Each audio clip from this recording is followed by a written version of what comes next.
You worked hard on this. You were the point person for a while. You negotiated with President Biden. Where does it stand right now from your point of view up on the Hill?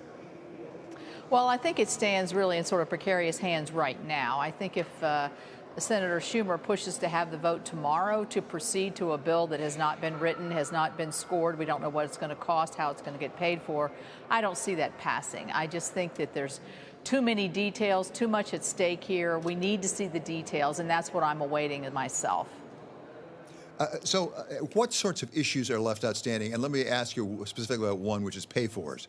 At one point, the bipartisan approach that they've been talking about had a lot more funding for the IRS, thinking they get a lot more money. We're told that's off the table now. What are the possible substitutes for that kind of pay-for? Well, I think that's the difficulty. I mean, I think we need to pay for this. The plan I put forward was paid for. I think there's a lot more COVID dollars that are not being used in the specific pots of money that they were originally appropriated for, that the White House could be much more willing to give up those dollars. I think that's one area.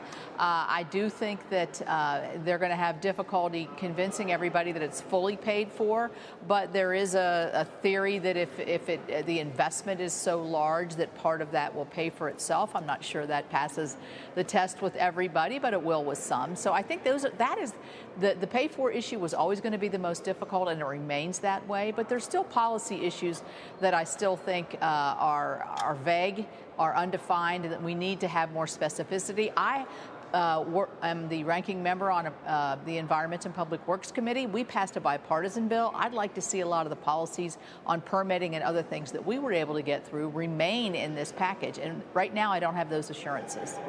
Well, let's talk about that, because apart from the pay-fors, we have the issue about whether it's what some people call hard infrastructure, which was something that you really worked hard on. Is the bipartisan proposal, is it basically getting there from your point of view and really saying, yes, this truly is, from your point of view, infrastructure? I would say yes to that. I think that the narrowing of physical infrastructure, this bill has more in it than what my last proposal to the president was. I was sticking to a very hard infrastructure, traditional infrastructure. This has more electric vehicles, it has electric buses, things of that nature, much larger amounts.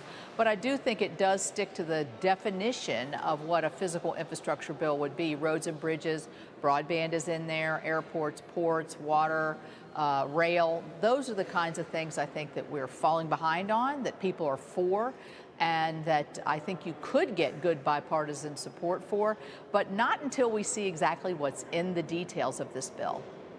You mentioned permitting, because we have heard from various people that one of the issues with infrastructure is getting it built, because there are a lot of restrictions that make that difficult. Are you getting resistance from the Democratic side on that issue, saying if we're really going to get this infrastructure built, we're going to need to relax some of the permits?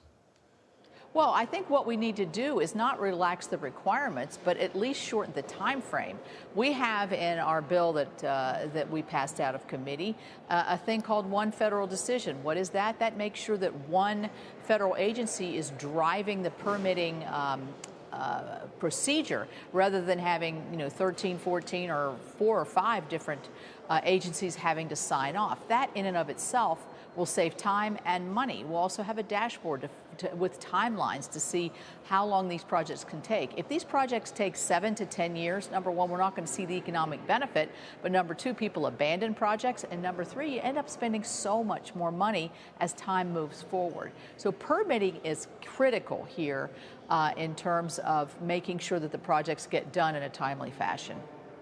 Senator, yesterday on this program, somebody said that it's a little bit like a college student with a term paper. It doesn't get done until the very last moment. So putting aside the deadline of tomorrow, which it looks like it's going to be hard to meet, do you expect there to be something gotten through Congress on infrastructure before the August recess? I must say, I talked to somebody who's been a pretty prominent member of Republican administrations yesterday who said he thought it was like 51-49.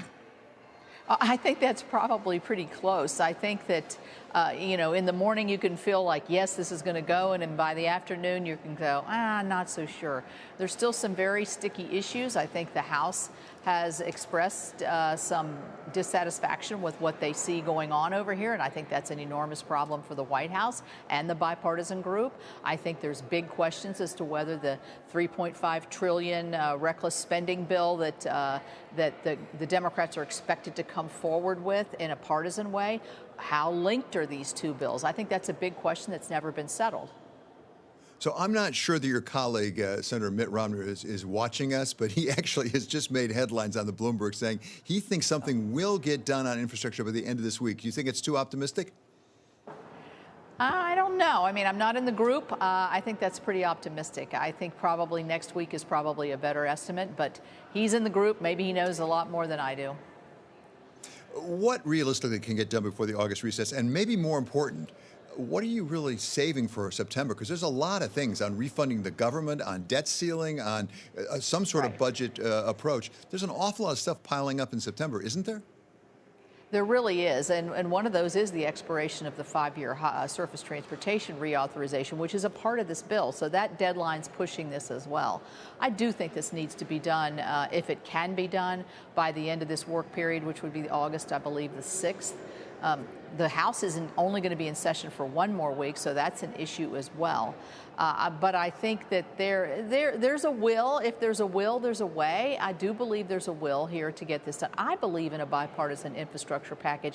I just want to see what it is and how it interacts with different things, not just in my home state of West Virginia, but policies such as permitting, like formula highway programs, like how are we going to spend the money on broadband, how are we going to get that to the last house. These are the issues that we don't really have the answers to, and until we see those, I think a lot of people are just sort of hanging back before they make a final decision, which is what you would want them to do before they would, automatically be for something until they actually see what that is. Yeah, I'm not on Capitol Hill. It sounds pretty reasonable to me. I'd like to know what I'm voting on before I vote on it.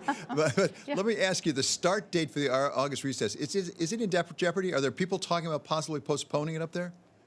Well, I think there is a discussion that we may stay here later than the original recess date. That's always a threat. That is like the term paper. You're actually due to leave that day, and if you don't, you're going to flunk the course, or you're going to make a lot of people aggravated because they've got family plans and also business plans. But, I'm sort of staying, you learn to be very flexible in this job. So I'm staying flexible for August to see what happens. I wouldn't be surprised if we gave some days back and remained in Washington. We need to get our work done. I mean, the debt ceiling is looming, as you said, and that is a big one that the Democrats are going to have to face.